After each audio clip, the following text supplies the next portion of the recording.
être positif. Alors comment se positionnent les entreprises justement? Est-ce qu'elles ont envie justement? Est-ce qu'elles peuvent passer à l'action? Ça fait partie des questions qu'on va se poser, des questions également qui ont été posées par l'Observatoire des entreprises qu'on a interrogées. Voici Assel Adari, cofondateur, directeur général du cabinet d'études et d'opinion qui est Occurrence, filiale de IFOP. Venez, s'il vous plaît. Assel Adari, le cabinet Occurrence donc. J'ai regardé votre étude, j'ai regardé votre baromètre. On ne peut pas tout dire ce matin, hein. C'est impossible. Là, on a un temps qui est limité. Puis je voudrais absolument qu'on donne la parole à des témoins également. Il y a un certain nombre de points saillants qu'on va découvrir. C'est quoi l'état d'esprit des salariés français? Est-ce que les salariés français sont de plus en plus impliqués? Qu'est-ce que vous nous dites dans cet observatoire? Alors, pour rappel, hein, si vous êtes des habitués, vous connaissez la méthode, mais on interroge, en effet, on fait un très gros échantillon. Habituellement, les sondages que vous voyez sont plutôt faits sur 1000 Français représentatifs de la population. Là, pour cet observatoire, on interroge 2500 Français et exclusivement des personnes actifs dans l'entreprise, publique ou privée. Donc c'est très très robuste statistiquement. Et en effet, on a intégré cette année une nouvelle question face aussi à ce qu'on peut lire dans certains médias sur la grande démission, etc. On a posé une question aux salariés sur une note de 0 à 10, comment ils jugeaient leur implication, leur engagement, etc. Et là, et ça va, nous, on s'inscrit à rebours de ce qu'on peut entendre le plus souvent dans certains médias. On est sur un engagement moyen de 7,6. On a même 79% des actifs français qui mettent une note entre 7 et 10. Donc on est très très loin derrière le désengagement, la désimplication qu'on peut entendre ici ou là. Les salariés français sont très engagés et justement, le point important, c'est que quand on est engagé, c'est bilatéral. C'est-à-dire que ça nous engage, nous, les entreprises. On ne peut pas avoir des salariés qui se disent engagés et se désengager en face. C'est la notion de symétrie des attentions. C'est extrêmement. Je rappelle toujours que l'étymologie du mot engagé, c'est mettre en gage. C'est-à-dire que le salarié français met en gage quelque chose de lui. En face, il attend que l'entreprise prenne un risque ou s'engage elle aussi. Mais en tout cas, on n'est pas face à une grande démission du tout. Ça, c'est le fond de sauce. Et c'était une nouvelle question de l'Observatoire. Et ça, c'est la fond de sauce avant de parler des salariés. Bon, ça, c'est déjà un point positif. Hein, voilà. Donc l'indice de l'aidance, quel est-il justement? Alors ça c'est le passage plus compliqué. Là, voilà, parce que là je vais commencer par un point positif, mais bon là il va falloir un petit peu troisième édition, on calcule un indice de l'aidance, c'est l'hybridation de 16 questions qu'on pose dans l'observatoire. La première fois qu'on a mesuré, on était sur une note de 40 sur 100. Bon, c'était la première fois qu'on mesurait. Deuxième année, on mesure 40 sur 100 et cette année 39 sur 100. Donc en effet, quand on parle de stagnation, on en a l'exemple parfait. Globalement, on va revenir dans le détail, mais le point qui ne progresse pas, c'est en plus un point très agaçant parce qu'il est accessible. C'est tout simplement le premier niveau, c'est-à-dire la connaissance. Voilà, c'est la connaissance. C'est pas l'envie de faire, c'est pas l'envie de s'engager, c'est pas l'envie, c'est la connaissance. On ne sait pas. Donc voilà, ce point-là voilà, c'est le point compliqué de la matinée, c'est que ça ne progresse pas. Mais ça veut dire quoi? Est-ce qu'il faut s'en alerter à Sahel? C'est quoi les raisons principales? Alors là, désolé pour l'humidité de la Mutuelle Générale, mais la Mutuelle Générale nous propose de faire la même étude auprès de ses collaborateurs. Comme ça, on a un benchmark. Il ne faut pas dire en anglais, je dis en français. On a un parangon, parce que c'est comme ça qu'on doit traduire en benchmark. On a un parangon, on a un élément sur la Mutuelle Générale, et donc on pose les mêmes questions aux salariés de la Mutuelle Générale. Première année, vous vous souvenez, première année on mesure sur la France, on est à 40 sur 100. Au sein des salariés, on est à 44. Peu ou prou pareil. Sauf qu'aujourd'hui, on est à 62 sur 100 au sein des salariés de la Mutuelle Générale. Donc en fait, l'écart se creuse. C'est on a gagné 18 points. On a gagné 18 points là où la France a stagné. Donc il y a quand même un sujet d'exemplarité. Il y a un sujet, là où il y a une volonté, il y a un chemin. Voilà. Donc s'il n'y a pas de volonté, on stagne à 39. S'il y a une volonté, un chemin, et puis je pense des efforts et des process, etc., on gagne 18 points en 3 ans.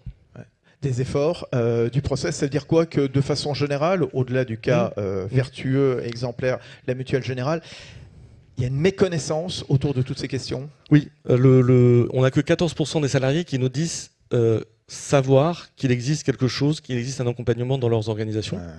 On en a 59% qui nous disent qu'ils ne savent pas. Et on en a 27 qui nous disent qu'ils sont certains qu'il n'existe rien. Voilà.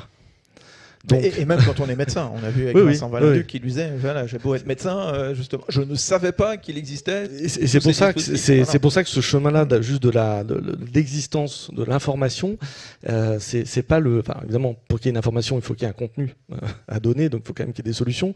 Mais vraiment, c'est ce premier niveau-là cette première porte qui semble vraiment opaque, fermée.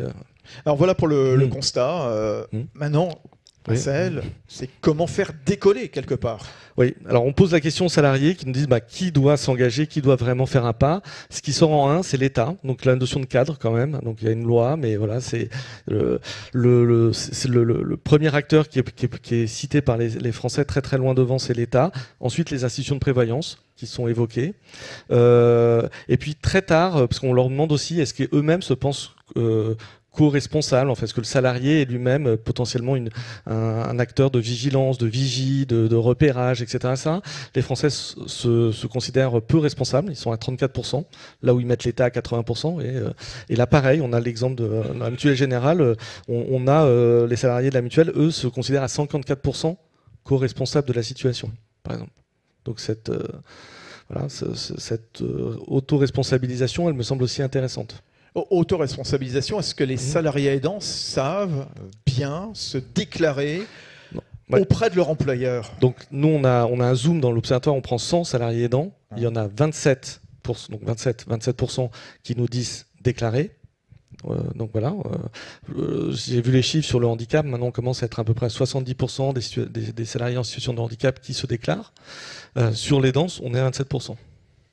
Donc 27%, là encore, si je ne sais pas s'il y a un processus qui me concerne, une aide qui me concerne, si je ne sais pas s'il y a un guichet dédié, évidemment que ça n'incite pas forcément à la déclaration. Et puis il faut toujours avoir en tête, mais ça on l'a beaucoup déjà dit dans ces matinées, quand on garde pour soi, c'est le début des risques de burn-out, des risques d'absentéisme, des risques d'arrêt de la maladie, de décrochage, de perte de productivité, etc.